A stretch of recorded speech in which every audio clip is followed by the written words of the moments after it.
بتبدأ حكايتنا مع بنت جميلة اسمها ريتشل اللي بتصحى من النوم بتلاقي نفسها في مكان غريب، واخر حاجة فاكراها انها كانت في المستشفى مع عيلتها، وبعدها بتقرر تروح تدور عليهم. لكنها لما بتخرج من الأوضة بتلاقي كاميرات مراقبة في كل حتة، وبتشوف كلام مكتوب على الحيطة، ولما بتقراه بيكون عبارة عن أسئلة ومطلوب منها تجاوب عليها عشان تقدر تخرج من المكان اللي هي فيه. لكنها ما بتهتمش كالعادة وبتدخل الأوضة تانية، وهناك بتلاقي قدامها آلة كاتبة بتكتب لوحدها، وبتسألها عن اسمها وعن سبب وجودها في المستشفى. وبتخاف ريتشل لكنها بتضطر تجاوب، وبتقول انها بتتخيل ناس بتموت قدامها، وبسبب كده اهلها جابوها هنا عشان تتعالج. وفجأة بيتفتح باب الاسانسير قدامها وبتقرر تدخل فيه، لكنها اول ما بتركب الباب بيتقفل عليها، وبتسمع صوت عالي بيقول انها الضحية الجديدة، وبيتحرك الاسانسير للدور السادس. ولما الباب بيتفتح بتلاقي نفسها في مكان اسمه منطقة الالعاب، وبتستغرب وما بتكونش فاهمه حاجه اصلا، وبتسمع صوت غريب وبتحس ان في حد ماشي وراها، وبتخاف وبتطلع تجري، لكنها بتشوف طائر غريب واقع على الارض ومصاب كمان، وبيصعب عليها وبتقرب منه عشان تساعده.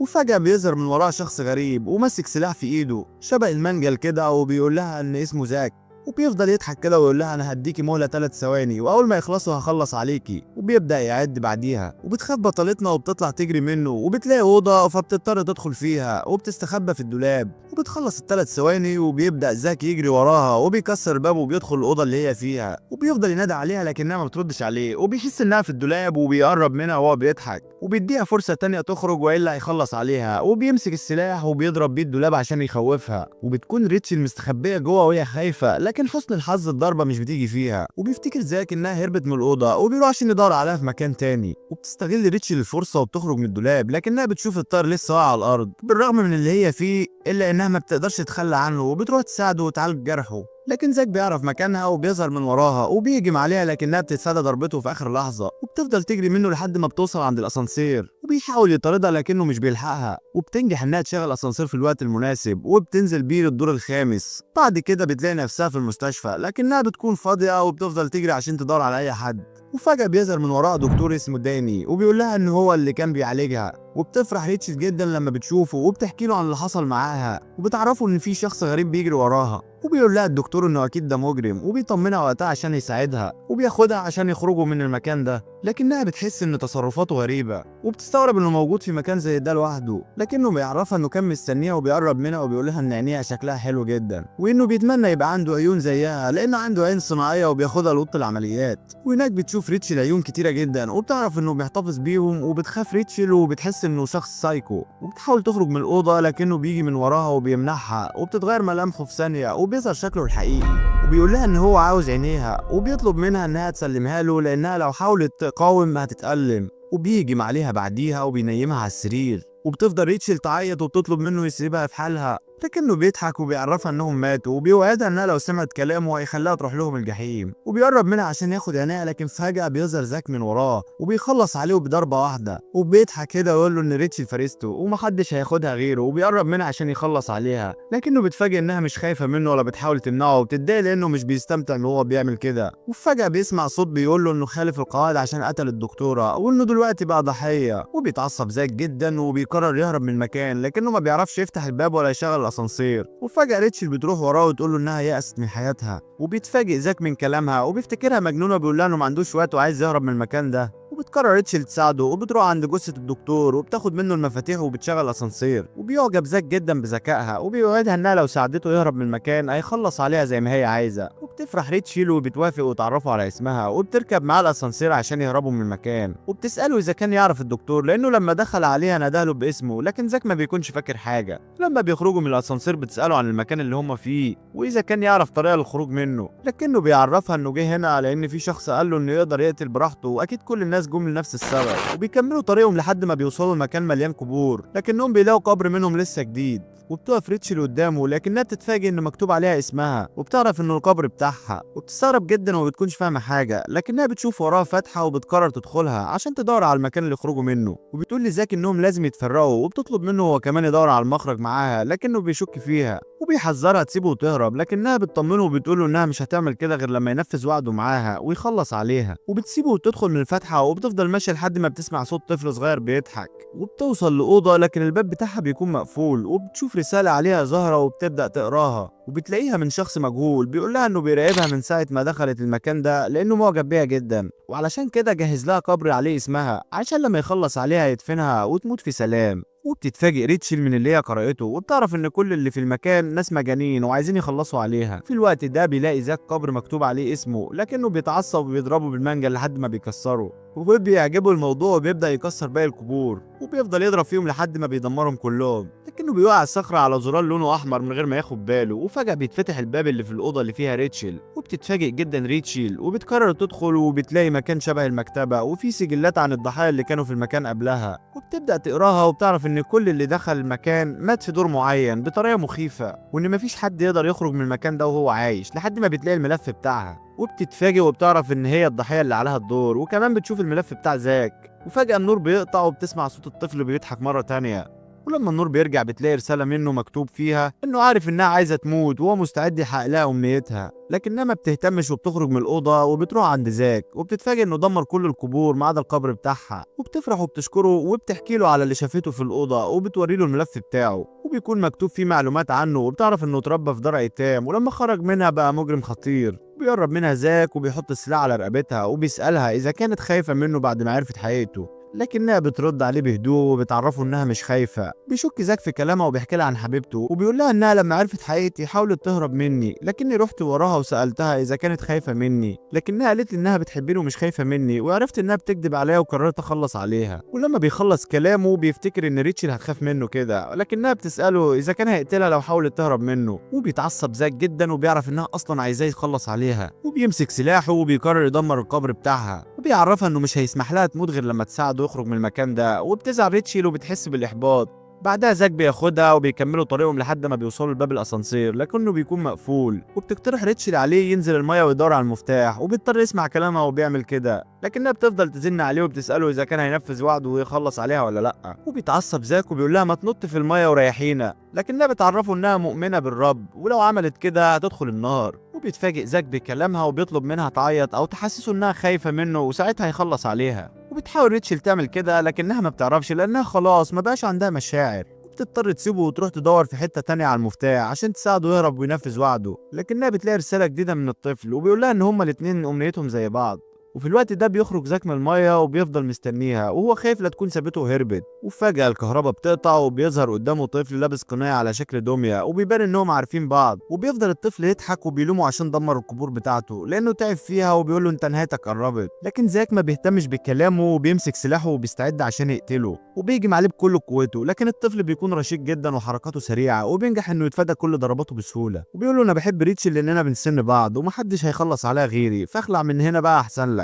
وبيتعصب زاك وبيحاول يهجم عليه مرة تانية لكن الطفل بيهرب منه وبيختفي في الضلمة، وفي الوقت ده بتلاقي ريتشل الباب مفتوح وبتقرر تدخله وبتفضل ماشية في ممر طويل لحد ما بتلاقي رسالة من الطفل على الأرض ومكتوب فيها إنه مستعد يحقق لها أمنيتها، وفجأة بتسمع صوت الطفل وهو بيضحك وبيقول لها إنه مستعد يخلص عليها بس عايزها تثق فيه، وبيظهر من وراها وبيعرفها بنفسه وبيقول لها أنا عارف كل حاجة عنك وعارف اللي حصل لأهلك وبيطلب منها تثق فيه، لكنها بتستغرب من كلامه وبتقرب منه وبتسأله هي جت المكان ده إزاي وإيه اللي حصل لها، وبتفاجئ الطفل إنها ناسية كل حاجة ومبيرضاش يجاوبها وبيقول لها إنه هيقتلها بس عايز موافقتها، لكنها بتفضل ساكتة وما بتردش عليه، وبتعصب الطفل وبيسألها هي بتعمل إيه مع زاك، وبتقول له ريتشي أنا اتفقت معاه أساعده يخرج من المكان وبعدها هينفذ وعده معايا ويخلص عليا، وبتعتذر وبتقول له انها مش هتسمح لحد غير زاك يقتلها، وبيتعصب الطفل وبيديها اخر فرصه تغير رايها، لكن زاك بيوصل للمكان في الوقت المناسب وبيكون سامع كلامها وبيوعدها انه مش هيخلي حد غيره يقتلها، وبتفرح ريتشل بكلامه وبتطلب منه يكسر الجدار، فعلا بيستخدم زاك قوته الكامله وبيعمل كده وبيدخل عليهم، لكن الطفل بيكون اختفى وبيقول لها بصوت عالي انه هيندمها عشان فضلت زاك عليه. بعدها ريتشل بتسال زاك اذا كان فعلا هينفذ وعده ليها لو ساعدته يهرب من المكان، وبيتعصب زاك انها مش واثقه فيه وبيقول لها انا مجرم لكن عندي مبادئ ومستحيل ارجع في كلامي، وبياخدها وبيكملوا طريقهم، وبتشم ريتشل ريحه تراب وبتعرف ان الطفل قريب منهم، وفعلا بيلاقوه مستنيهم على السلم وبيلوم ريتشل انها اختارت زاك مع انها مش في الطابق بتاعه، وبيتعصب وبيهجم عليها بكل قوته، لكن زاك بيقف قدامه وبيدافع عنها وبيقرر يقتله، لكن الطفل بيقطع الكهرباء لانه بيقدر يشوف في الضلمه وبيفضل يظهر له من كل مكان، وبيتعصب زاك جدا لانه مش قادر يحدد مكانه، وبيطلب من ريتشل تحاول تشغل الكهرباء، وبتضطر تسمع كلامه وبتفضل ماشيه لحد ما بتلاقي تابوت مليان ازهار، وفجاه بيظهر الطفل وبيضربها وبيحطها في التابوت وبيقرر يخلص عليها عشان يدفنها، لكنها بتنور بتنور الكشاف في وشه وبتوقعه على الارض وبتاخد منه الجهاز وبتنجح انها تشغل الكهرباء. بيجي زاك من وراه وبيستغل الفرصه وبيخلص عليه وبيحطه في التابوت وبيقول له علوب يا نوب.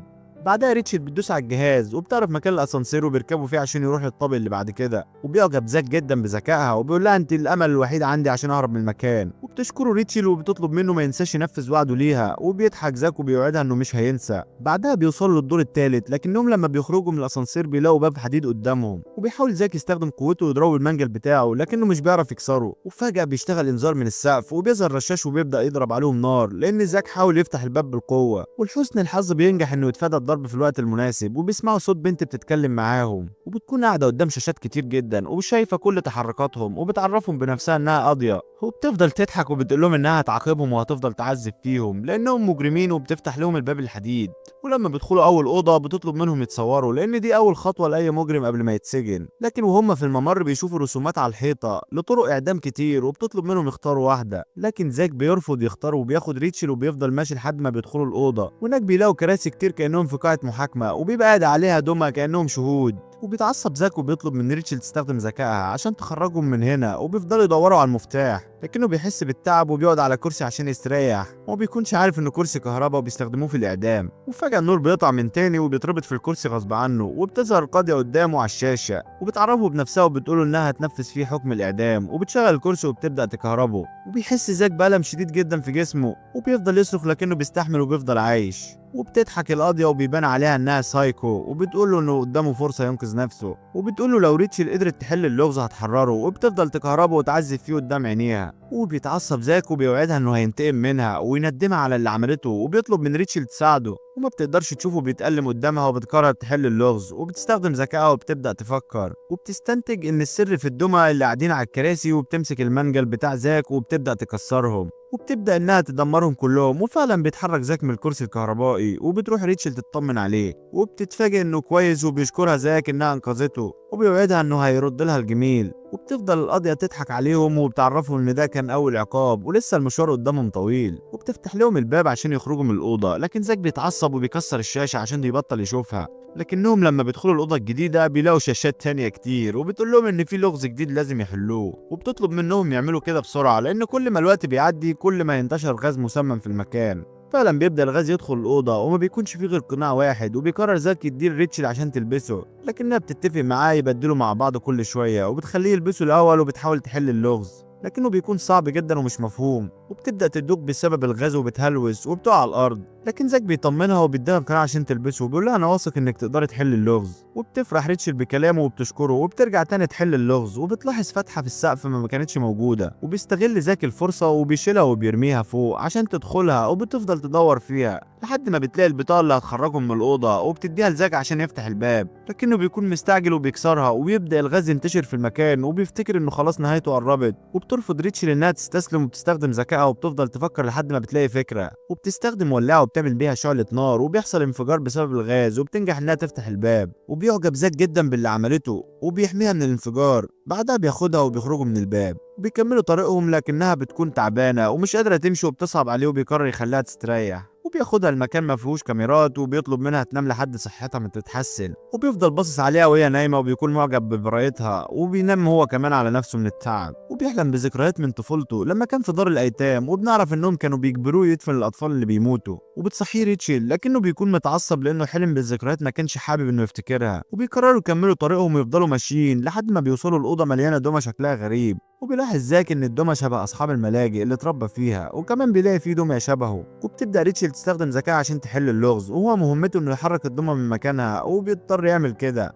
لكنه بيلاحظ ان تحركات الدمى شبه الحلم اللي شافه وبيتوتر وبيبدا يفقد اعصابه وبيفتكر اللي كان بيحصل معاه وهو صغير وانهم كانوا شايفينه وحش وبيعتبروه اداه ينفذوا اللي هم عايزينه بيها بيتعصب اكتر وما بيقدرش يمسك نفسه وبيكسر الدمى لانها بتفكر بالماضي بتاعه وبتتفاجئ ريتشل جدا من تصرفاته وبيظهر قدامهم بابين مطلوب من كل واحد يدخل منه وبتقول لهم القاضية ان قدامهم حقنتين واحدة فيها فيتامين والتانية فيها سم وبتطلب منهم ياخدوهم عشان الابواب تتفتح لكنهم ما بيكونوش عارفين يفرقوا بينهم. بيقرر زاك يخاطر بحياته وبياخد الاتنين لوحده وفعلا بتتفتح الابواب لكنه بيحس بالتعب ويبدا يهلوس وما بيقدرش يمسك نفسه وبيقرر يقتل ريتشل لكنه بيتفاجئ انها مش بتقاومه وبتحاول تهديه وتقول له انه لو عمل كده مش هيعرف يخرج من المكان. وبتفكروا بوعده ليها، وهي كمان بتوعده انهم لما يخرجوا هتسيبه ويعمل فيها اللي هو عايزه. وبيفتكر زاك فلاش باك لحياته لاصعب يوم في حياته، وساعتها شاف جريمه قتل بتحصل قدام عينه، لكنه بدل ما بيخاف حس باحساس غريب وقرر هو كمان يعمل كده مع الناس اللي بتتعامل معاه وحش. وفعلا نجح انه يخلص على اصحاب دار الايتام وهم نايمين لانهم كانوا بيستغلوه وبيعاملوه وحش. ومن بعد اليوم ده هو اتحول لمجرم سايكو وما بقاش يقدر يعيش من غير ما يعمل كده. وبنرجع للحاضر وبيقول لريتشل ان هو بيكره الكذب جدا، وبيحذرها لو كانت بتخدعه او بتستغله هيخلص عليها. وبيبدأ يفقد السيطرة على نفسه وبيطلب منها تهرب وما تخلوش يخلص عليها. وفجأة بيتحول شكله زي أول مرة قابلها فيها، وما بيكونش شايف قدامه كل اللي عايزه إن هو يقتلها. وبتتفاجئ ريتشل وبتعرف إنه مش على طبيعته، وبتقرر تجري منه، لكن مش عشان هي خايفة منه، ده لأنها مش عايزة تخلف وعدها معاه، وإنها هتساعده يخرج من المكان اللي هو فيه لأنه ما يقدرش يعمل كده من غيرها. وبيفضل زاك يجري وراها وهو بيضحك لحد ما بيوصلوا لمكان مسدود وبيحاصرها، وبيقرب منها وبيستعد عشان يخلص عليها، لكن فجأة بيتضرب عليه نار. وبتظهر القاضية وهي مبسوطة وبتضحك وبتعرفه منها تقدر تخلص عليهم في أي وقت تعوزه، لكنها ما عملتش كده لأنها مستمتعة باللي بيحصل وعايزاهم يكملوا اللعبة مع بعض. وبتدي لريتشي المسدس وبتقول لها انهم كده متعادلين، وبتطلب منهم يتقاتلوا وواحد منهم هو اللي يعيش بس. وبترجاها زاك تخلص عليه بسرعه قبل ما يفقد السيطره على نفسه ويتحول لسايكو تاني، لكنها بترفض وبتقول له انها ما عندهاش مانع ان هو يموت على ايديها، لكن بشرط يكون ده بارادته. بتعرفه انه ما بقاش اداه ويقدر يختار اللي هو عايزه، وبترمي المسدس وبتضحك في وشه. وبيتفاجئ زاك من كلامها وبيرفض انه يأذيها وبيمسك السلاح ويضرب نفسه عشان يحميها. وبيقع على الارض وبيغمى عليه، وبتتعصب القاضيه من اللي حصل ده لانها كانت عايزه ريتشل تموت. وبتخرج من اوضتها وبتروح له وبتفضل تضرب فيه وهو واقع على الارض لانه ضحى بنفسه عشانها. وبتحاول ريتشل تدافع عنه وبتهددها بالمسدس، لكن القاضيه بتضحك وبتعرفها انه مزيف. لكن فجأة بتخرج ريتشي مسدس تاني حقيقي وبتضرب عليها، وفي نفس الوقت بيفوق زاك وبيتضح انه لسه عايش. ضرب القاضية بالسلاح بتاعه وبيخلص عليها في اقل من ثانية. وبتجري ريتشي عشان تطمن عليه، لكنه بيقول لها ان هو كويس وان كل ده كانت خطته عشان يهزم القاضية من البداية. وبياخدها وبيدخلوا اوضة التحكم بتاعتها، لكنهم بيلاقوا باب الخروج مقفول. وبتستخدم ريتشل ذكائها وبتفضل تحاول لحد ما بتعرف كلمة السر وبتنجح انها تفتحه. وبيخرجوا منها، لكن وهم في الطريق بتقرا رسالة مكتوبة على الحيطة انهم لو عايزين يخرجوا لازم يقولوا اسمائهم الحقيقية. وبيوصلوا عند الاسانسير لكنه برضه بيكون مقفول. وبتفتكر ريتشل الرسالة وبتفكر في الحل، وبتستخدم اللوح اللي اتصوروا بيها لانها مكتوبة عليهم اسمائهم. وفعلا بيفتح الاسانسير وبيركبوا فيه، ولما بيتحرك بيهم بيشكرها زاك انها ضربت نار على القاضيه لان بسبب كده قدر يفوق ويرجع لطبيعته. وبيسالها اذا كان المسدس ده بتاعها ولا بتاع حد تاني، لكنها بتقوله انها لقيته في الشنطه ومش فاكره هو جه منين اصلا.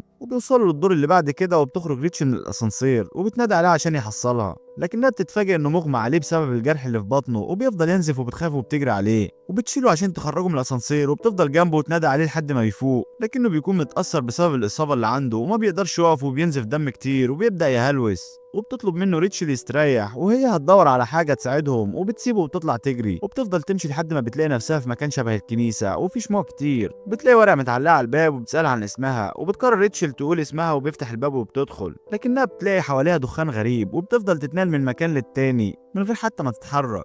وبتظهر قدامها مراية سحرية وبتكتب عليها أسئلة عن الذنوب اللي عملتها في حياتها، لكنها ما بتكونش فاكرة أي حاجة عن حياتها وما بتعرفش تجاوب وما بتكونش عارفة تعمل إيه أصلا. وبتفضل ماشية وبتلاحظ إن خطوات رجليها عليها آثار دم، لكنها ما بتهتمش وبتكمل طريقها لحد ما بترجع تاني للكنيسة. وفجأة بيظهر كاهن من وراها وبيسألها عن اسمها، وبتضطر ريتشل تعرفه بنفسها لكنها بتخاف. وبتفتكره صاحب الدور وهيحاول يخلص عليها، لكنه بيطمنها انه مش هيعمل كده غير لما يعرف الذنوب اللي عملتها وساعتها هيحكم عليها. وبيسألها هي بتعمل ايه هنا، وبتحكي له عن زاك وان حالته خطيره جدا وعايزه حاجه توقف بيها النزيف بتاعه، لكنه بيقول لها ان مفيش حاجه هنا تقدر تستخدمها وبيودعها ويسيبها ويمشي. لكنها بتروح وراه وبتطلب منه يساعدها عشان تنقذ حياته وانها مستعده تعمل اي حاجه. وبيوافق الكاهن لكنه بيشترط عليها تنجح في الاختبار بتاعه الاول، وبتضطر ريتشل تقبل وبتقول له انها موافقه وبتسيبه وبتروح عشان تطمن على زاك، لكنها بتلاقيه واقع على الارض وبتجري عليه وبتساعده. ولما بيفوق بيتضايق انها سابته وراحت تدور على علاج لوحدها، وبيحاول يقوم عشان يروح معاه للدور اللي فيه الدكتور، لكنه بيحس بالتعب وما بيقدرش يشيل المنجل.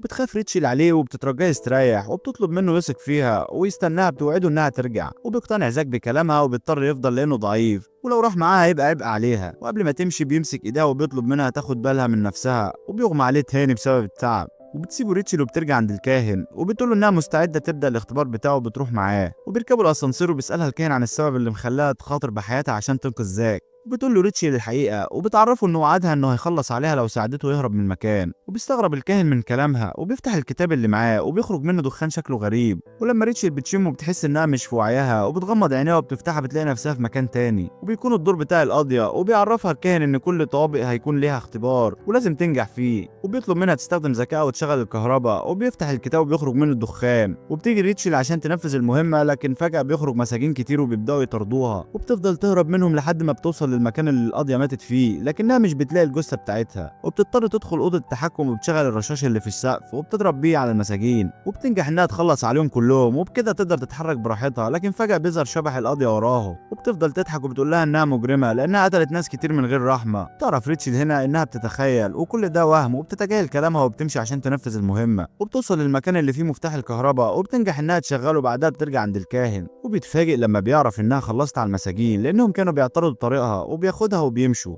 وبعد كده بيوصلوا للدور بتاع الطفل المقنع وبتلاحظ ريتشل ان هو كمان جثته اختفت من مكانها. وفجأة الكهرباء بتقطع وبتبدأ تتخيله وتسمع صوته وهو بيضحك لكنها بتعرف انها بتتهلوس. وبيطلب منها الكاهن تروح لأوضة التحكم وتشغل الأسانسير وبتضطر تسمع كلامه لكنها بتشوف أيادي الأموات بتخرج من تحت الأرض وبتمسك رجلها وبيطلب منها المساعدة لكنها بتتعصب إنهم بيعطلوها وبتدوس عليهم من غير أي رحمة لدرجة إن الكاهن بيستغرب قساوتها. وبتفضل ماشية لحد ما بتوصل لأوضة التحكم وبتنجح إنها تشغل الأسانسير لكن فجأة بيظهر شبح الطفل قدامها وبيروح يتكلم معاه وبيسألها عن إحساسها وهي بتدوس على إيد الأموات. وبتتهمها إنها أنانية ومش بتفكر غير في نفسها عشان كده كل اللي حواليها هيتعذبوا خصوصا زاك. لكنها بتعرف إنها بتهلوس وبتتجاهل كلامه لحد ما بيختفي وبتسيبه وبترجع تاني عند الكاهن. بيسألها إزاي قدرت تشغل أسانسير وبتعرفه إنها دست على إيد الأموات اللي حاولوا يمنعوها. وبيتفاجئ الكاهن من اللي عملته وبيلومها إنها بتعتبر الأموات كلهم مجرد ضمة في نظرها لكنها بتقطع كلامه وبتطلب منه يكمل له اختبار عشان ما عندهاش وقت لأن زاك حالته خطيرة. وبياخدها الكاهن وبيكملوا طريقهم وينزلوا للدور اللي تحت اللي هو الدور بتاع الدكتور وبيسيبها عشان تدور على العلاج.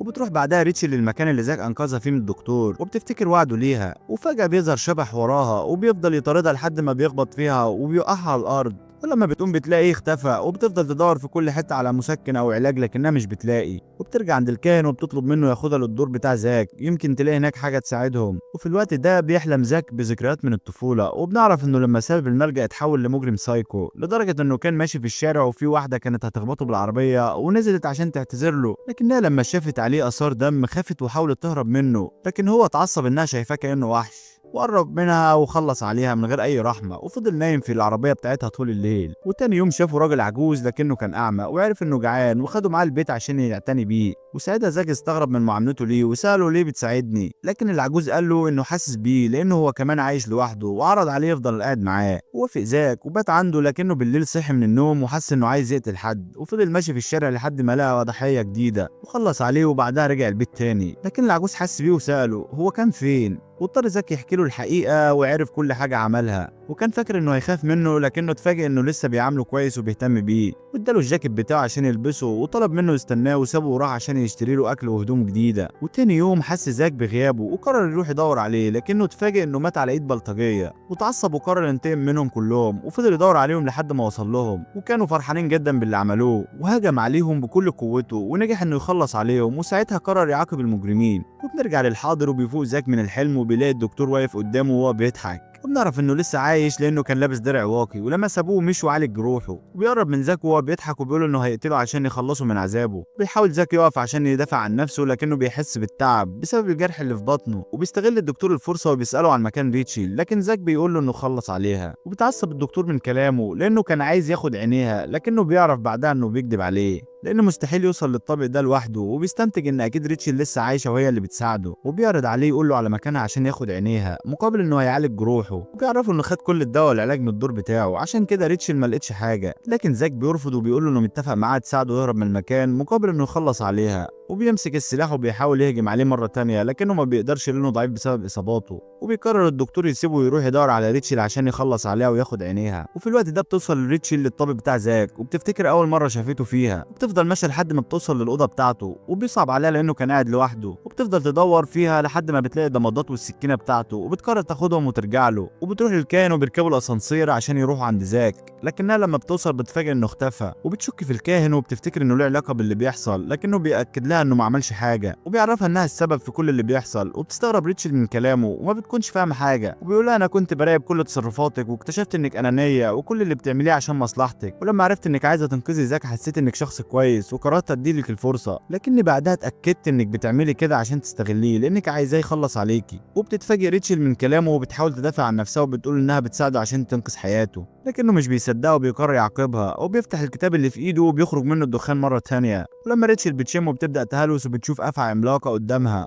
وبتخاف وبتحاول تهرب منها، وبتفضل تجري لحد ما بتوصل عند زاك وبتشده من ايده عشان يهربوا من المكان، لكنه بيكون تعبان وبيزقها على الارض. وساعتها بتفوق من الهلاوس اللي كانت شايفاها وبتعتذر له على تصرفها وبتساله ليه اتحرك من مكانه ومرضاش يستناها زي ما اتفقت معاه، لكنه بيعرفها ان الدكتور لسه عايش وكان بيدور عليها عشان يحاول يحذرها منه. وبتتفاجئ ريتشل من كلامه وبتفهم ليه ما لقيتش اي دواء في الدور بتاعه ولا حتى شافت جثته، وبتديله السكينه بتاعته وبتقرب منه عشان تحط له الضمادات في الجرح اللي في بطنه، لكنه بيزقها بعيد عنها وبيقول لها انه ما بيحبش حد يلمسه، وبيطمنها انه كويس ومش هيموت بسهوله. وبياخدها ويروحوا يدوروا على الدكتور عشان ياخدوا الدواء اللي معاه. وبتستخدم ريتشل ذكائها وبتقرر تمشي ورا اثار الدم عشان تعرف مكانه. وفي الطريق بتساله اذا كان هو كمان شايفها انانيه عشان بتستغله وعايزاه يقتلها، لكنه بيقول لها ان كل واحد جواه الحلو والوحش وبيطلب منها ما تهتمش بكلام الناس. وبتتاثر ريتشل بكلامه وبتشكره وبتعرفه انها شافت الاوضه اللي كانت في الطابق بتاعه، وبتقوله انها عرفت ان هو كان بيعاني واكيد كان حاسس بالوحده، وبتوعده انها هتساعده يهرب. وفجاه بيظهر تعبان كبير قدامهم، لكن المره دي بيكون حقيقي مش مزيف، وبيزوق ريتشل على الارض، لكن زاك بيدافع عنها وبيقرر يقاتل التعبان وبيطلب منها تدور على المخرج. وبتنجح انها تلاقيه وبتنادي عليه عشان يروح لها، لكن التعبان بيجي من وراها وبيهجم عليها، ولحسن الحظ بيلحقها زاك في الوقت المناسب وبيخلص عليه، لكن بسبب كده بيتعب اكتر وبيقع على الارض وما بيقدرش يكمل طريقه. وبتطلب منه ريتشل يستناها وهي هتجيب الدواء وتيجي، بتطمنه انها هتبقى كويسه لان معاها مسدس في شنطتها، لكن زاك بيشك في كلامها. ولما بياخد المسدس بيتفاجئ انه فاضي وبيتعصب انها بتخاطر بحياتها عشانه، لكنها بتطلب منه يثق فيها وبتوعده انها مش هتسمح لحد يقتلها غيره. وبيضطر زاك يسمع كلامها وبيقول لها انه هينام لحد ما ترجع، وقبل ما تمشي بيديها السكينه بتاعته وبيطلب منها تدافع بيها عن نفسها. وبتشكر ريتشل وبتوعده انها هتعمل كده وبتسيبه وتمشي. تفضل تمشي ورا اثار الدم بتاع الدكتور عشان تلاقيه وتاخد منه العلاج، لكن الدخان بينتشر مره تانية وبتبدا تهلوس وتتخيل حاجات مش موجوده. وبتشوف ارنب قدامها وبتجري وراه، لكنها بتتكعبل وبتقع في حفره. ولما بتفوق بتلاقي نفسها جوه تابوت، وبيظهر الطفل المقنع قدامها وبيقول لها انه هيحقق لها امنيتها ويخلص عليها، وبيقفل عليها التابوت وبيسيبها ويمشي وبيضحك. وبتخاف ريتشل وبتحاول تخرج منه، لكنها اول ما بتضرب التابوت بالسكينه بيختفي. وبتلاقي نفسها في الدور بتاع القاضيه، وفجاه بتظهر قدامها وبتجبرها تقعد على الكرسي الكهربائي وبتبدا تكهربها. وبتفضل ريتشل تصرخ من الالم لحد ما بتقوم من على الكرسي وبتقف قدام المرايه وبتشوف انعكاسات القاضيه فيها وبتضربها بالسكينه، لكنها بتتفاجئ انها طعنت زاك. وبيظهر الدخان والمره دي بتنتقل للكنيسه وبتسمع صوت الكاهن بيتكلم معاها وبيسالها هتعمل ايه لو حد تاني غير زاك هو اللي خلص عليها، لكنها بتنهار وبتقع على الارض. وبيظهر الكاهن قدامها وبيقفل الكتاب وبيختفي الدخان وبتفوق ريتشل وبتطلب منه يقول لها على مكان الدكتور عشان تاخد منه العلاج وتنقذ حياه زاك، لكن الكاهن بيضحك وبيقول لها انه خد العلاج من الدكتور. وبتتفاجئ ريتشل من كلامه وبتهدده بالسكينه عشان يديها العلاج، لكنه بيضحك وبيعرفها ان هو اللي بعت زاك للمكان عشان يقتلها. وبيقول لها انه اتغير من ساعه ما اتعرف عليكي وتحول من شخص مجرم لشخص طيب لانك خدعتيه. وبتحاول ريتشل تدافع عن نفسها وبتقول انها ما كانتش بتستغله ولا حاجه. وبيبدا المكان يتغير من حواليها وبتهمها الكاهن انها ساحره بتخدع كل اللي حواليها عشان تستغلهم وتخليهم ينفذوا اوامرها. وبينقلها لمكان تاني وبيقرر يعمل لها محاكمه، وبيظهر الطفل والقاضيه والدكتور عشان يشهدوا ضدها. وبتبدا القاضيه شهادتها وبتقول ان ريتشل بتستخدم براءتها عشان تخدع الناس وتستغلهم. وبتنكر ريتشل وبتحاول تدافع عن نفسها، لكن القاضيه بتعرض فيديو الاحداث اللي حصلت في الدور بتاعها وبتعرفهم ان ريتشل استخدمت زاك كانه اداه واجبرته يحاول يخلص على نفسه عشان ينقذها. وبعدها استغلت الفرصة وضربت عليه بالمسدس وانها في الحقيقة مجرمة ولازم تتعاقب. وبترمي عليها تعويذة وبتحبسها في المراية وبتفتكرها هتعيط وتطلب منها تسيبها، لكنها بتتفاجئ ان ريتشل ثابتة في مكانها ومش بتتحرك وبتتعصب وبتفضل تزعق فيها، لكن الكاهن بيوقفها وبيقول لها ان هو اللي هينفذ الحكم عليها. وبيطلب من الطفل يشهد على جرائم ريتشل، لكنه بدل ما يشهد ضدها بيفضل يحب فيها ويقول عليها كلام حلو لانه معجب بيها، لكنه بعدها بيفتكر اللي حصل له بسببها وان زاك خلص عليه ودفنه في التابوت لوحده. وبيتعصب وبيقول لها انه بيكرهها جدا وبيقرر ينتقم منها وبيعلقها وكان عايز يرميها على مسامير، لكن القاضي بيمنعه وبيجبره يسيبها. بعدها بيطلب من الدكتور هو كمان يقول شهادته، لكنه بيفضل يتغزل في عينيها وبيقول انها جميله وانه مستعد يعمل اي حاجه عشان ياخدهم. وبيحس القاضي انه مهووس بيها وبيطلب منه يبعد عنها وبيقرر يحكم على ريتشل بنفسه وبيتهمها انها ساحره وبتسيطر على كل اللي حواليها بجمالها وبيحكم عليها انها تتحرق وهي صاحيه. وبتتفاجئ ريتشل وبتقوله إنها بريئة، لكنه بيربطها وبيعلقها في الصليب، وبتبدأ النار تنتشر من حواليها، وبيقول لها الكاهن تعترف بجرايمها وتطلب من الرب يسامحها، لكنها بترفض وبتصمم إنها بريئة، وبتغمض عينيها وبتحس إن نهايتها قربت، لكنها بترفض تستسلم، وبتتخيل زاك قدامها وبتحس إنها مطمنة بوجوده، وبتفضل تتكلم معاه وبتعتذر له لو كانت بتستغله، وبتقول إنها هتنفذ وعدها ليه وتنقذ حياته. ولما بتفتح عينيها بتلاقي نفسها واقعة على الأرض وماسكة السكينة بتاعته. تعرف إن كل دي كانت أوهام، وبتكتشف إنها كانت بتهلوس بسبب الدخان اللي بيطلع من كتاب الكاهن، وبيتفاجئ لما بيشوفها وبيستغرب إنها قدرت تفوق من التعويذة بتاعته، وبيفتكرها ساحرة، لكنها بتعرفه إنها إنسانة عادية، وكل اللي عملته إنها وعدت زاك إنها تنقذ حياته ولازم تعمل كده، وبتطلب منه يقول لها على مكان العلاج عشان تلحق زاك قبل الوقت ما يفوت. وبيصدقها الكاهن وبيقرر يساعدها، وبيطلب منها تيجي معاه وبياخدها لأوضة سرية، وهناك بتلاقي كل الأدوية والعلاج اللي الدكتور كان محتفظ بيه، وبتفرح ريتشل جدا وبتاخد كل اللي هي محتاجاه. لكنها قبل ما بتمشي بيسألها الكاهن إذا كانت ناوية تخلص عليه، لكنها بتقول إنها مش مضطرة تعمل كده طالما مش هيعترض طريقها، وبتسيبه وبتمشي، وبتفضل تجري لحد ما بتوصل عند زاك،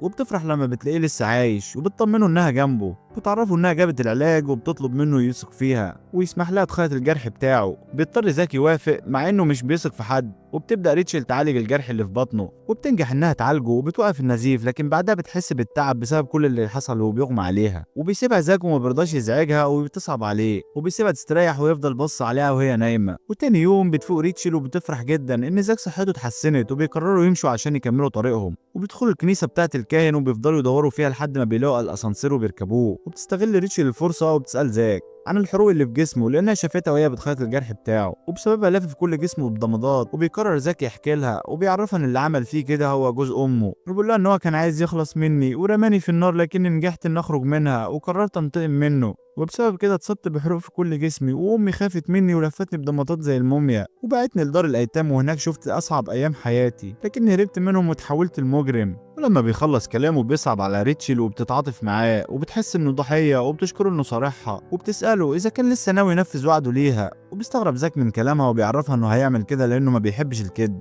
وبتفتكر ريتشل جريمة قتل حصلت قدامها وكانت عايزة تحكي له عنها، لكنها بتخاف وبترجع في كلامها. وبيوصل الأسانسير للدور الأول وبيخرجوا منه، وبيشوف زاك آثار دم على الأرض وبيمشي وراها، وبتتوتر ريتشل وبتعرف إن ده المكان اللي كانت فيه، وبتخاف يعرف حقيقتها، وبتحاول تمنعه يدخل الأوضة لكنه بيتجاهلها وبيفتح الباب، وبيستغرب وبيقرب منهم، لكن ريتشل بتخاف لما بتشوفهم بتقول له يبعد عنهم، وبتطلب منه يخلص عليها دلوقتي، لكنه بيرفض وبيقول لها انه هيعمل كده لما يخرجوا من المكان. وبتشوف ريتشل الكتاب واقع على الارض وما بتقدرش تستحمل وبتنهار وبيغمى عليها، وبيتفاجئ زاك وبيحاول يصحيها لكنها مش بترد عليه، وبيستغرب من اللي حصل لها، وبيروح يمسك الكتاب لكنه ما بيكونش بيعرف يقرا، وبيتعصب ويرميه من ايده، وبيسمع صوت بره الاوضه وبيروح يشوفه لكنه بيلاقي لعبه على شكل قرد، وبيتضح ان دي خدعه من الدكتور عشان يخرجه بره، وبيستغل الفرصه وبيدخل الاوضه ويقفل الباب، وبيتعصب زاك وبيحاول يكسر الباب لكنه مش بيعرف، وبيحذره لو قرب من ريتشل هيندمه، لكن الدكتور بيضحك وبيقول انه مستعد يفتح له بس بشرط يدور في الدور بتاعها ويعرف حقيقه ريتشل. وبيضطر زاك يسمع كلامه عشان ينقذها منه،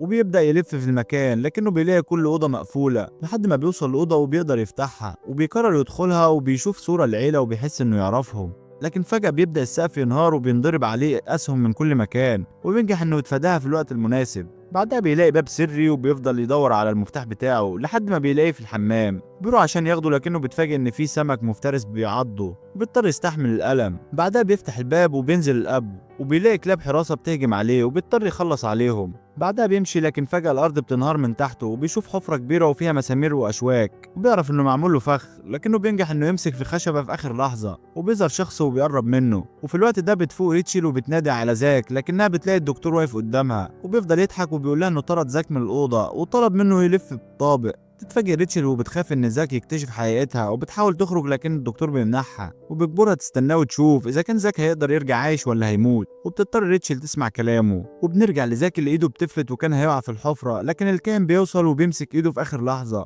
وبيستغرب زاك انه انقذه، وبيطلب منه يعرف الحقيقه، وبيوافق الكاهن ويبدا يحكي له كل حاجه، وبيقول له انا اللي بنيت المكان ده لاني طول عمري بشوف الناس بتبعد عن الرب في الكنيسه، وكان نفسي اجرب الاحساس ده، عشان كده بدات احط الناس اللي زي ريتشل في الاختبارات، وكنت محتاج لناس تعمل دور ملائكة الرحمة عشان استغلهم زي الطفل والقاضية والدكتور. وبيشاور على زاك وبيقول له انت كمان كنت أداة في التجربة بتاعتي لانك شخص جاهل بتحب القتل، لكنك خالفت القوانين وحاولت تهرب من المكان، وبيطلب منه يعرفه سبب التغيير اللي حصل له. وبيكون زاك مصدوم من كلامه وبيبدأ يفتكر ذكرياته مع ريتشل والمرات اللي ساعدته فيها، لكنه بيتوتر وما بيعرفش يجاوب لانه مش قادر يعرف حقيقة مشاعره ناحيتها. وبيقرر الكاهن يخليه عينة اختبار زي ريتشل، وبيشاور له على مكان يدخله عشان يعرف حقيقة ريتشل. وبيضطر زاك يسمع كلامه وبيدخل المكان، وبيكون الدكتور مركب كاميرا عشان يراقبه. وبتفرح ريتشل ان زاك لسه عايش، لكنها بتكون خايفة لانه قرب بيعرف حقيقتها. ولما زاك بيدخل بيشوف صورة ريتشل مع عيلتها وبيعرف انها كانت عايشة هنا، وبيبدأ يفتش في حاجاتها لحد ما بيوصل للأوضة بتاعتها. وبيفضل الدكتور يضحك لانه خلاص قرب يعرف الحقيقة. وبتستغل ريتشل الفرصة وبتهرب منه، وبتفضل تجري عشان تحاول تمنع زاك، لكنها لما بتوصل بتلاقيه خلاص دخل أوضتها.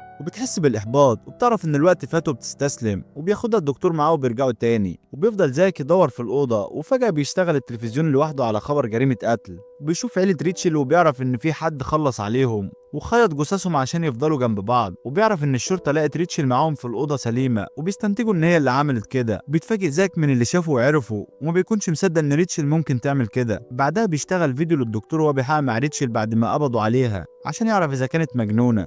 وبيبدأ يستجوبها وبيسألها إذا كانت بتكره أبوها أو أمها عشان كده خلصت عليهم بالطريقة دي، لكن ريتشل بتقول إنها كانت بتحبهم وإنها عملت كده عشان كانت محتاجة عيلة حقيقية. وبتحكي له إنها في مرة لقت كلب صغير مصاب وصعب عليها وعالجته وقررت تحتفظ بيه، لكنها لما رجعت البيت لقت أبوها وأمها بيتخانقوا مع بعض في أوضتهم زي كل مرة. وبنعرف إنهم دايما كده لأن أبوها عصبي ومتعود يعامل أمها وحش، وبسبب كده ريتشل بقى عندها حالة نفسية وعلى طول ساكتة وانطوائية وما بتتكلمش مع حد. ولما أبوها شافها كده زعق لها لأنها اتأخرت، لكن والدتها فضلت تلومه لأنه السبب في حالة بنتهم، لكنه اتعصب عليها وفضل يضربها وبعدها ساب البيت ومشي. وبسبب كده الأم هي كمان فقدت أعصابها وفضلت تضحك بشكل هستيري. وحاولت ريتشل تتكلم معاها عشان تطلب منها تحتفظ بالكلب الصغير، لكن أمها رفضت تسمعها وضربتها وقالت لها إنها بتكرهها جدا لأنها سبب حزنها وحبستها في أوضتها. وبتكمل ريتشل كلامها للدكتور وبتقوله إنها لما راحت تطمن على الكلب لقيته بيرتعش وحالته خطيرة، وحاولت تنقذه لكنه للأسف مات، وقررت تحتفظ بيه في الصندوق بتاعها. لكن بعدها أبوها رجع البيت وفضل يتخانق مع أمها زي عادتهم، وقال لها إنها السبب في حالة ريتشل النفسية، وفضل يضربها لكن المرة دي أكتر من مرة. وحاولت ريتشل تدخل وراحت لأوضتهم عشان تمنعه، لكنها شافته وهو بيخلص على والدتها قدام عينيها واتصدمت وما كانتش عارفة تعمل إيه. وفجأة أبوها شافها وقرب منها وهو بيضحك وقال لها إن هي كمان لازم تموت عشان يرتاح منها، لكنها خافت وطلعت تجري وحاولت تستخبى منه في أوضتها، لكنه كسر الباب عليها ودخل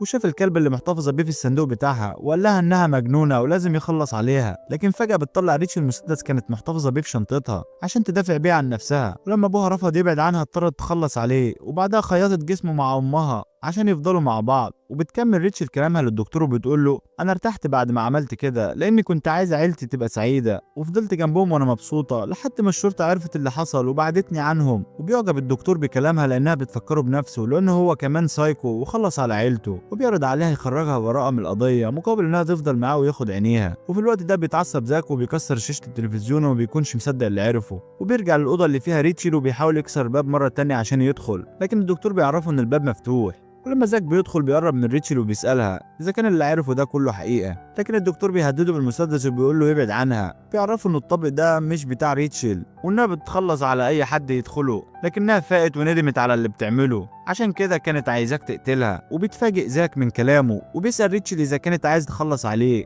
وبتفضل ريتشل ساكتة لكن بعدها بتقول له إنها بتحب تحتفظ بالحاجات اللي بتحبها جنبها. وبيضحك الدكتور وبيطلب منه يسيب ريتشل ويهرب من المكان وإلا هيموت، لكن زاك بيرفض يتخلى عنها وبتضطر ريتشل تضرب عليه بالمسدس عشان تخوفه. وبعدها بتسيبه وتخرج من الأوضة، لكن زاك مش بيستسلم وبيقرر يروح وراها، لكنها بتكون عامله له فخ في كل مكان وبتكهربه وبتجري منه لكنه بيستحمل ألم وبيروح وراها. وبتظهر ريتشل من ظهره وبتهدده بالمسدس، وبيضطر هو كمان يهددها بالمنجل وبتقول إنها كانت عايزاه يخلص عليها عشان تكفر عن ذنوبها. وبتضرب اللمبة وبتهرب وبتدخل الأوضة اللي فيها جثة أبوها وأمها، وبيروح زاك وراها لكن فجأة بيجي الدكتور من ظهره وبيهدده بالمسدس وبيقول له إن ريتشل هتفضل معايا وبيطلب منها إنها تخلص عليه. وفعلا بتقرر ريتشل تعمل كده وبتطلع المسدس، لكن المفاجأة إنها بتضرب على الدكتور وبيتصدم الدكتور وبيقع على الأرض وما بيكونش مستوعب اللي حصل، وبيسألها ليه عملت كده، لكنها بتعتذر له بتقول إنها مش هتقدر تخلص على زاك ولا تفضل معاه زي ما هو عايز. بعدها بتهدد زاك بالمسدس وبتطلب منه يقتلها وإلا هتخلص عليه، لكنه بيرفض وبيقرب منها عشان تعمل كده. وفجأة بيهجم عليها وبيضربها في رجليها وبيوقعها على الأرض، وبيهددها بالمنجل بتاعه وبيقول لها انا مش لعبه في ايدك عشان تستغليني وتخليني انفذ اوامرك وقت ما تحبي، وبيعرفها انه لو عايز يخلص عليها هيعمل كده بمزاجه. وبتفتكر ريتشل كلامه ليها لما طلب منها تعيط، وبتقرر تعمل كده وفعلا بتبدا تعيط وبتطلب منه ينفذ وعده ليها، لكنه بيرفض وبيقول لها انها لازم تنفذ اتفاقها معاه وتخرجه من المكان ده وبعد كده يعمل اللي هي عايزاه. وبيقومها من على الارض وبيسالها عن المخرج بتاع الدور بتاعها لكنها ما بتكونش عارفه. وبتفتكر ريتشل ان الدكتور لما كان بيحب يخرج كان بيعمل كده من الدور بتاع الكاهن، وبيقرروا يروحوا هناك. ولما بيوصلوا الاسانسير بيتفاجئوا انه مش شغال لان الكهرباء قطع. وبتقول له ريتشل انها عارفه مكان مفاتيح تشغيل الكهرباء لكنها بتطلب منه يستناها وهي بتروح لوحدها. وبيستغرب زاك من تصرفها لكنه بيضطر يعمل كده وبتسيبه ريتشل وبتروح للمخزن. لكنها بتتفاجئ ان الكاهن هناك وبتخاف وبتدور على المسدس لكنها مش بتلاقيه في شنطتها. وبيطمنها الكاهن انه مش هيعمل لها حاجه وبيقول لها انه عايز يعرف منها اجابه سؤال. وبيسالها اذا كانت خايفه ان زاك يخلف وعده ليها بعد ما عرف حقيقتها وانها مجرمه، لكنها بتقول له انها واثقه فيه لانها متاكده انه مش بيكذب ومستحيل يخونها او يغدر بيها. وبيستغرب الكاهن انها لسه عايزه تموت بالرغم من كل اللي مرت بيه، لكنها بتعرفه ان مفيش حاجه فيها اتغيرت، لكن الفرق انها تقبلت نفسها وقررت تكفر عن ذنوبها. وبيعجب الكاهن بكلامها وبيقول لها ان هو مش هيقف في طريقها ولا هيتدخل في حياتها مره تانية، وبيسمح لها تشغل مفتاح الكهرباء. وقبل ما بتمشي بيقول لها تروح عند الازاز اللي عليه دم عشان تخرج. وبتشكره ريتشل وقبل ما بتمشي بتبص على اوضتها مره اخيره وبتودعها. وبترجع عند زاك وبتلاقيها قلقانه عليها لكنها بتقول له انها مش لاقيه المسدس بتاعها. وبيروحوا يدوروا عليه لكنهم بيتفاجئوا ان جثه الدكتور اختفت وبيعرفوا انه لسه عايش. وبتكتشف ريتشل انه بوظ المسدس بتاعها عشان ما تقدرش تستخدمه مره تانية. لما بيروحوا عند الاسانسير بيلاحظوا ان في حد استخدمه وبيشوفوا اثار دم جواه وبيخمنوا انه الدكتور. وبيركبوا الاسانسير وهم واخدين بالهم عشان ما يبطش عليهم. وبيوصلوا الدور الاخير وبيفضلوا ماشيين لحد ما بيلاقوا الازاز اللي عليه دم، وبيكونوا قدامه آلة موسيقيه كبيره وبيتعاونوا مع بعض وبينجحوا انهم يزقوها. وبيقرر زاك يكسر الازاز لان اكيد المخرج وراها فعلا. بيعمل كده وبيلاقي سلالم. وبتفتكر ريتشل انها لما جت هنا اول مره كانوا مغمضين عينيها لكنها فاكره انها نزلت سلالم كتير. وبتقول انها توصلهم للسطح ويفضلوا ماشيين، لكن وهم في الطريق بيديها زاك السكينه بتاعته وبيطلب منها تخليها معاها عشان تدافع بيها عن نفسها. وفجاه بيسمعوا صوت انذار وبيعرفوا ان في حد داس على زرار التفجير والمكان كله هيتدمر. وبيطلعوا يجروا عشان يهربوا. وبنشوف الكاهن وهو بيتفرج عليهم من بعيد وبيعجب باسرارهم انهم عايزين يعيشوا. وبيوصل ابطالنا لنهايه الطريق لكنه بيكون مسدود وفيه باب حديد وبيحاول زاك يكسره لكنه مش بيعرف. وبتبدا النار تنتشر في كل مكان حواليهم وبتقرب منهم وبيخاف زاك لانه عنده فوبيا منها بسبب اللي حصل له وهو صغير. وبتحاول ريتشل تخفف عنه وبتمدله ايديها عشان تطمنه لكنه بينهار وبيقع على الارض وبيفضل يعيط. وبيصعب عليها وبتقرر تنقذه وبتفضل تضرب في الباب بالسكينه بتاعتها لكن من غير فايده. وبيتاثر زاك انها بتعمل كده علشانه، بيستجمع شجاعته وبيرجع تاني لطبيعته عشان ينقذها. وبيستخدم كل قوته وبيضرب الباب بالمنجل بتاعه وبينجح انه يدمره. وبتفرح ريتشل باللي حصل. بياخدها زاك وبيكملوا طريقهم وبيشيلها وبيفضل يكسر الصخور اللي بتقف في طريقهم لحد ما بيوصلوا لنهايه الطريق. وفجاه السقف بينهار لكن المره دي زاك بيفضل يضحك وبيسال ريتشل اذا كانت واثقه فيه وبتشجعه وبتقول انها واثقه في قوته. وبيفرح بكلامها وبيتحمس وبيضرب الصخور بكل قوته لحد ما المنجل بتاعه ما بيتكسر. وبيقربوا يوصلوا للسطح وبيقفوا عند الباب. وبتساله ريتشل اذا كان لسه فاكر وعده وهيخلص عليها. وبيطمنها زاك انه هيعمل كده فعلا وبيعرفها انه اداها السكينه بتاعته عشان تحمي نفسها لحد ما يخرجوا وبعدها يقتلها.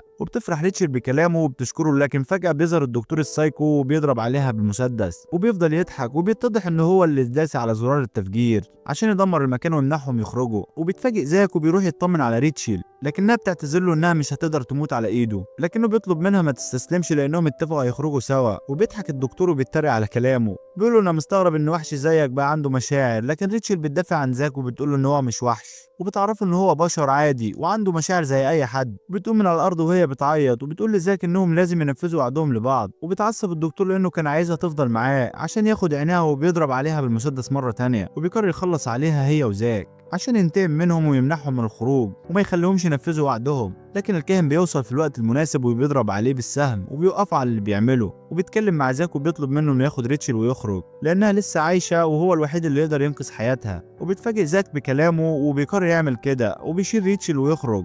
وبيحاول الدكتور الخنزير يمنعهم ويقرر يضرب عليهم بالمسدس لكن الكاهن بيضربه بالاسهم بيوقع على الارض تاني. وبيقرب منه وبيقول له انا مش هسمح لك تبوظ التجربه بتاعتي لاني حولت زاك من مجرم لانسان عنده مشاعر مره تانية، لدرجه انه خاطر بحياته وضحى بالمنجل بتاعه عشان ينقذ ريتشل لانها هي كمان اتغيرت ورجعت لطبيعتها بسببه. وبيقرر الكاهن يفضل مع الدكتور في المكان لحد ما بينهار عليهم وبيموتوا هما الاتنين. وفي الوقت ده بينجح زاك اخيرا انه يخرج من المكان ويفضل ينادي على ريتشل لكنها ما بتردش عليه، وبتوصل عربات الشرطه ويطلبوا منه يسلم نفسه، وبيضطر زاك يعمل كده عشان ينقذ حياتها. وبتقبض الشرطه عليه وبتوصل الاسعاف وبياخدوا ريتشل للمستشفى عشان يعالجوها من الاصابه. وبتنتشر الاخبار في كل حته، بيعرف الناس ان الشرطه قبضت على زاك اللي كان الكل بيخاف منه، وبيتهموه ان هو اللي قتل عيله ريتشل، وبيضطر يعترف على نفسه عشان يخرجها براءه. بعدها بنشوف ريتشل في المستشفى وبنعرف انها بتتعالج عند دكتوره نفسيه بسبب الصدمه اللي حصلت لها، لكنها بتكون حزينه وحاسه بالوحده، وبتحاول الدكتوره تعرف منها ايه اللي حصل لكنها ما بترضاش تحكي لها حاجه. وبتحس الدكتوره بالاحباط وبتقرر تسيبها لوحدها، لكنها بتلاحظ ان ريتشل بص على القمر وبتقول له ان هو شكله مميز النهارده، وبتفتكرها خايفه من زاك وبتقول لها ان المجرم اللي كان معاكي مسجون واتحكم عليه بالاعدام. وبتتفاجئ ريتشل من كلامها وما بتكونش مصدقه، وبترجع اوضتها وهي زعلانه، وبتفضل طول الليل تفكر فيه وبتحاول تنام لكنها مش بتعرف من كتر التفكير. وفجاه بيتكسر ازاز الاوضه بتاعتها وبيظهر زاك قدامها، وبتتفاجئ لما بتشوفه وبتعرف ان هو هرب من السجن، وبيقول لها ان هو جه عشان ينفذ وعده ليها وبيمد لها ايده. وبتفرح ريتشل بكلامه وبتفضل تعيط وبتمسك ايده، وبتقرر تهرب معاه ويكملوا حياتهم مع بعض.